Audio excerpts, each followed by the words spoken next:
Paris est à vous, l'émission qui donne le meilleur de la région capitale. Karine Vergnol sur BFM Business. La personnalité du jour, diplômée en droit privé, elle exerce en qualité de notaire depuis 1990 au sein d'une étude à Nogent-sur-Marne. Elle assure également la vice-présidence de l'association Dynamique en charge des travaux de la profession sur l'évolution des marchés immobiliers. Catherine Carelli, bonjour. Bonjour. Vous êtes également présidente de la Chambre interdépartementale des notaires de Paris depuis mai dernier. Depuis que vous êtes arrivée, eh bien, vous ne vous ennuyez pas depuis cet été. En fait, vous ne décolérez pas depuis le pavé dans la mare lancé contre les professions réglementées par Emmanuel Macron. Vous battiez le pavé, justement, encore hier à Bobigny. C'est une première, puisque hier, les notaires, les avocats, les huissiers, les greffiers, et j'en oublie, étaient à Bobigny pour manifester leur colère contre les propos tenus par M. Macron sur le désert juridique.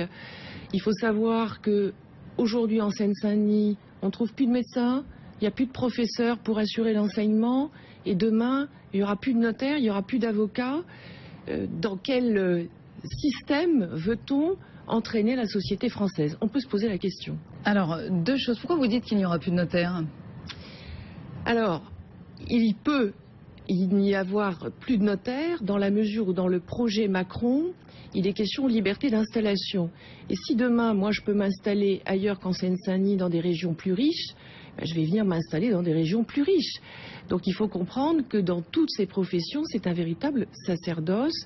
Et moi, en tant que présidente de cette chambre, puisque je représente également la Seine-Saint-Denis, je tire mon chapeau à tous ces confrères qui, tous les jours, sont le seul interlocuteur auprès de gens qui sont perdus dans les méandres du droit. Alors oui, Catherine Carelli, je parlais vous représentez les notaires de Paris, mais pas seulement, c'est Paris, Seine-Saint-Denis et Val-de-Marne, en tout auprès de 765 notaires que vous représentez. Alors le problème, c'est qu'il y a la mobilisation patronale aussi cette semaine, donc du coup votre mobilisation était un peu occultée dans cette actualité-là. Hier, est-ce que vous avez mobilisé? Est-ce que c'est 765 notaires, mais pas seulement, hein, vous le disiez, parce que pour une fois tout le monde, toutes ces professions ont été main dans la main. Vous étiez nombreux hier? Je vous remercie de me poser cette question parce que les notaires sont avant tout des chefs d'entreprise. Vous savez, dans la compagnie, en moyenne, 3 notaires pour une vingtaine de salariés. Donc nous sommes des PME et nous sommes complètement associés à ce ras-le-bol des patrons, chefs d'entreprise. Les notaires le sont également. Alors nous avons mobilisé une centaine de professionnels du droit hier, mais ce n'est qu'un début puisque nous allons nous réunir en masse le 10 décembre prochain et je peux vous dire qu'il y aura du monde et que c'est la première fois que tous les professionnels du droit se retrouvent pour faire cause commune contre ce projet de réforme qui nous semble tout à fait inacceptable. Et oui, le 10 décembre, hein, c'est la date normalement à laquelle sera examiné ce projet de loi Macron en Conseil des ministres. Donc bien sûr, d'ici là, vous allez mobiliser les troupes. On va revenir quand même sur les principaux griefs parce que forcément, depuis cet été, les choses ont bougé. Vous avez eu quand même quelques assurances, il y a eu quelques retournements. Et enfin, comme toujours sur ces questions-là, l'exécutif frappe un coup et puis après ajuste un petit peu, pas assez à votre goût. Bien sûr, on va peut-être commencer par ce que vous avez évité. Et finalement, qu'est-ce que vous avez récupéré? Vous avez eu gain de cause, par exemple, sur le monopole sur les actes authentiques. C'est important, ça, pour vous? Voilà, c'est-à-dire qu'en fait, la fonction même de notaire, elle est basée sur le service public notarial et sur l'authenticité d'un acte. C'est important en France d'être propriétaire de son logement. Vous savez que 58% des Français le sont et beaucoup plus voudraient l'être. Donc c'est important de sécuriser cet acte essentiel dans la vie des citoyens. Or, il était question de confier à on ne sait qui la rédaction de ces actes. C'est ce qui se passe dans certains pays où finalement on se retrouve dépossédé de ces biens, notamment aux États-Unis, parce que c'est le droit anglo-saxon et que nous sommes pour le droit continental. Donc, nous avons effectivement conservé ce monopole pour l'instant juridique. En revanche, ce qui est dramatique, c'est qu'aujourd'hui, on est en train de nous faire glisser dans une catastrophe économique qui va conduire à la disparition pure et simple de notre profession. Donc, nous ne pouvons pas l'accepter. Qu'est-ce qui va vous faire glisser dans cette catastrophe économique? Il faut savoir qu'aujourd'hui, 70% des actes qui sont faits par les notaires sont faits en dessous de leur coût de revient. C'est-à-dire que vous venez chez moi et quel que soit le nombre d'heures que je passe sur votre dossier, eh bien, vous avez un tarif qui vous protège, qui est fixé par l'État et qui interdit au notaire de prendre 1 centime de plus et que je sois à Paris, à Lille ou à Marseille. Donc c'est un tarif égal, juste, puisqu'on paye la même chose partout. À partir du moment où on nous dit on va faire une politique des coûts, c'est-à-dire qu'on va examiner vraiment ce que ça coûte, eh bien je vous attends, Monsieur Macron, ça veut dire que demain, les tarifs chez les notaires vont augmenter. Pour autant, si on se retrouve avec, 5000 notaires de plus, en France, 9500 notaires, qu'on ne pourra pas donner du travail à tout le monde, ça veut dire que le notariat va disparaître petit à petit. Quand même, j'ai une question, Catherine Carrier. Vous nous dites 70% des actes sont réalisés, sont tarifés en deçà de leur coût de revient. Là, c'est des chiffres qui viennent de vous aussi. En 2013, baisse de 35% du chiffre d'affaires de la profession et de 25% du résultat net. Et tout ça, vous le dites, sans licencier. Comment vous vous en sortez alors aujourd'hui très concrètement? Vous disiez tout à l'heure que vous étiez des chefs d'entreprise. N'importe quelle entreprise avec des chiffres tels que cela s'en sortirait. Où est-ce que vous retirez de l'argent quand même? Alors il faut savoir qu'on a une activité très cyclique qui est liée à l'activité immobilière et en effet, on peut dire que depuis 2010, le nombre de ventes est en perpétuelle diminution. Vous savez aussi que dans l'immobilier neuf, ça va très mal. Et donc notre activité, aussi bien dans la vente que dans le règlement de succession, il est fonction aussi de l'immobilier. Donc c'est la raison pour laquelle on a des années fastes pendant lesquelles on met de l'argent de côté pour voir venir pour les années plus difficiles. Donc c'est vrai qu'aujourd'hui les notaires ont réussi à maintenir l'emploi. Si la crise économique, malheureusement, dans laquelle on s'enfonce de jour en jour, perdure, les notaires vont être obligés de licencier comme les autres. Et j'ajouterais que si le projet de M. Macron est mis en place, il annonce une création de 120 000 emplois à l'aube des 5 ans pour les 37 professions réglementées qui seraient déréglementées. Moi, je vous affirme, en tant que présidente de la Chambre des notaires de Paris, Seine-Saint-Denis-Val-de-Marne, que dans les 6 mois, il y aura 30 000 emplois de supprimés. Donc, est-ce que vraiment c'est le moment de faire pareille réforme alors qu'on compte plus de 3,5 millions de chômeurs en France? C'est la question qu'on peut se poser. Vous en parliez tout à l'heure, justement, tout ça est lié, Catherine Carrier, à la question de l'installation et du fameux droit de présentation. C'est en fait la possibilité de céder sa clientèle à son successeur. C'est comme ça que ça se passe aujourd'hui pour les successions de notaires. Hein. C'est, j'allais dire, vu comme le monde, ça a près de 200 ans. Grâce à la décision du Conseil constitutionnel du 21 novembre dernier, cela n'a pas été remis en cause. En revanche, ce que vous disiez tout à l'heure, pour les offices, pour les notaires qui s'installeront, on veut instaurer de nouvelles règles, plus de liberté pour s'installer. Où en est-on aujourd'hui et qu'est-ce que vous souhaitez? Je voudrais revenir sur le droit de présentation pour expliquer qu'un office notarial, c'est bien sa spécificité, c'est qu'il n'appartient pas au notaire, il appartient à l'État. Ça, c'est le premier point.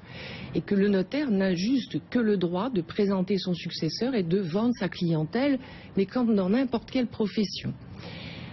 Ensuite, il est certain que notre profession, qui permet à des jeunes d'avoir des diplômes, puisque c'est la profession qui finance quand même ce diplôme du notariat, doit accueillir de façon plus importante les jeunes, mais pas n'importe comment. Donc il y a deux pistes et deux voies possibles. La création, donc je crée ma propre entreprise, mais attention, c'est difficile, hein, c'est comme n'importe quelle entreprise, mais encore plus puisque je détiens des fonds pour le compte de l'État. Et donc nous disons avec le Conseil supérieur du notariat qu'on pourrait procéder à 300 créations dans les 2 ans à venir. En moyenne, c'est 50 par an. Donc il faudrait accélérer le rythme. Mais pas seulement. Pas seulement, puisqu'il faut aussi permettre à un jeune qui se destine pour ce métier d'avoir un véritable parcours dans la société de notaire. C'est-à-dire qu'il a son diplôme, mais il est quand même débutant, il n'a pas assez d'expérience.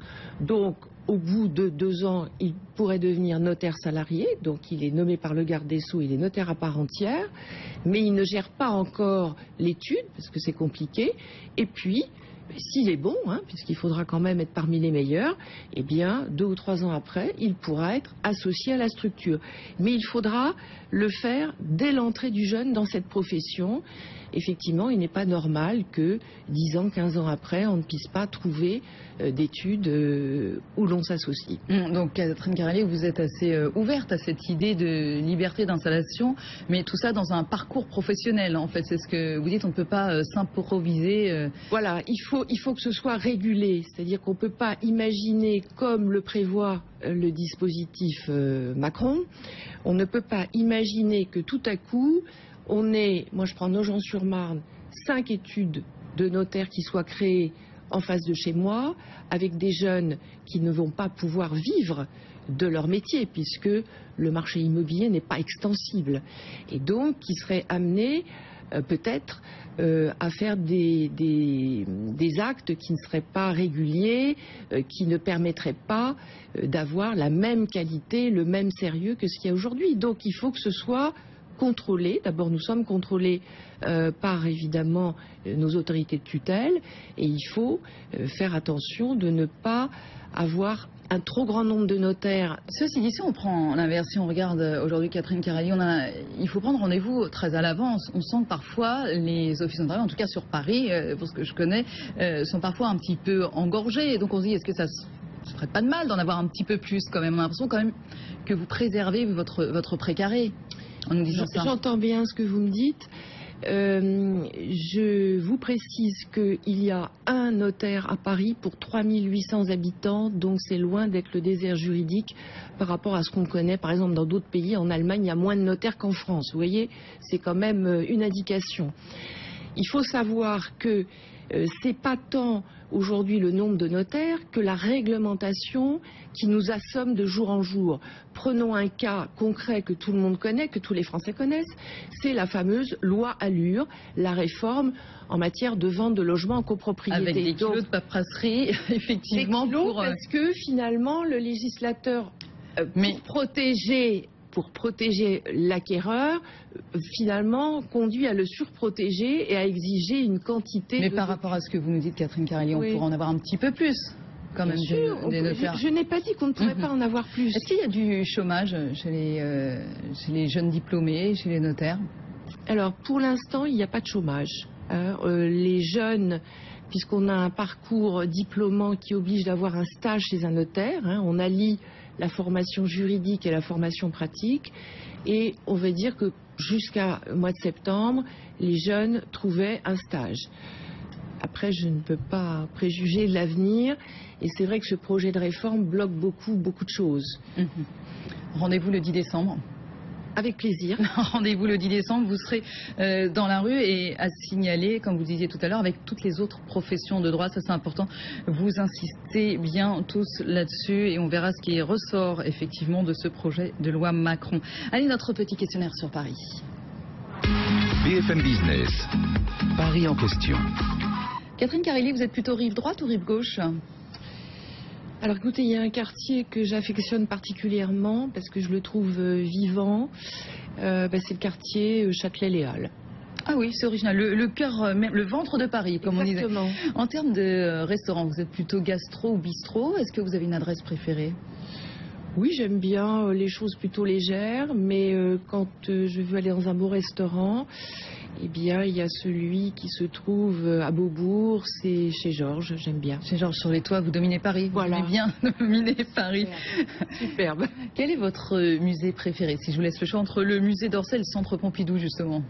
Alors écoutez, mon choix se portera sur Orsay. Je trouve notamment que toute la partie haute sur les impressionnistes est remarquable. Depuis qu'on a reteinté les murs en foncé, c'est vraiment fantastique parce que toutes les toiles de ces impressionnistes sont mises en valeur, c'est exceptionnel. Si j'avais le temps, j'irais plus souvent. Allez, au terme, qu'est-ce qui vous agace à Paris?